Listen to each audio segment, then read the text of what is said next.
Brian Cody, you mentioned your social media was all over social media because he got involved with the fourth official. What did you make of that, Michael? Yeah, you see this in every game. There's a bit of aggro on the sideline. Here's a ball out over the line, a dispute. Dan Shanahan straight in looking for it. And Brian Cody obviously saying, these lads are influencing the linesman. I'm going to come down and have my say. So Derek McGrath and him are having it.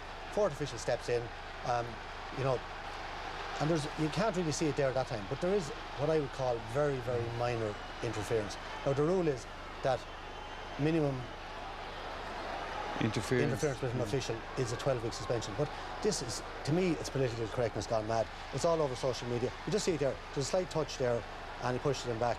And to me, this is a man that's been involved with Kilkenny since 1972 as a minor. He has the most respect for other teams, for officials, for players, I think, of any manager that's ever been out there. He's been over Kilkenny since '99. He's been in 15 All-Irelands since then, 16 All-Irelands including replays, and you know, I think there's nothing in that. It's a world gone mad, Des, like, you know, isn't it? Like, from the sport we know and grew up with, like, but look, wonder what, you know, we saw the episode with Diarmuid there a few weeks ago, and he did put his hands on the fourth official, Justin Heffernan, whose job now, the fourth officials are becoming way more prominent now to go out and interfere with the managements coming together. So he came out. But he was trying to prevent rather than interference, wasn't he? Yeah, he came between them to say, look, you can't go any further than this. And Ryan did put his hands on him.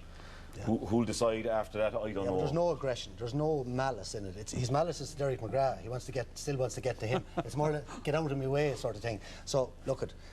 I don't know, I just think it's crazy if there's a suspension out of that. All right. Massively frustrated about that, especially if you look at an incident like we're about to show you with Diarmuid Connolly.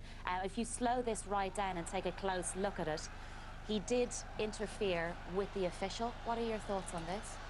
I suppose, Rachel, in other sports, if you touch an official, it's an automatic red card, and there'll be no questions asked. It's probably not the culture in our own sport, and even the linesman, when you see the linesman, he doesn't really take offence to what has happened there, and that for me is something probably the CCC will look at retrospectively. Philly McMahon, of course, suspended for one game because of abusive language towards an official. He doesn't look as though he's happy with the official, let's just say. So do you think there will be something off the back of this? I think the bottom line in that situation is this here, is Diarmuid Connolly should know better. You know, it's not the first time this has happened. It's happening over and over and over, and you know, you try to give people a break and you try to look on their best side, but the reality is he shouldn't be getting involved with the linesman. Keep your hand down, stick to task, and just get on with the game, and he's a very fortunate fella there not to be on the sideline.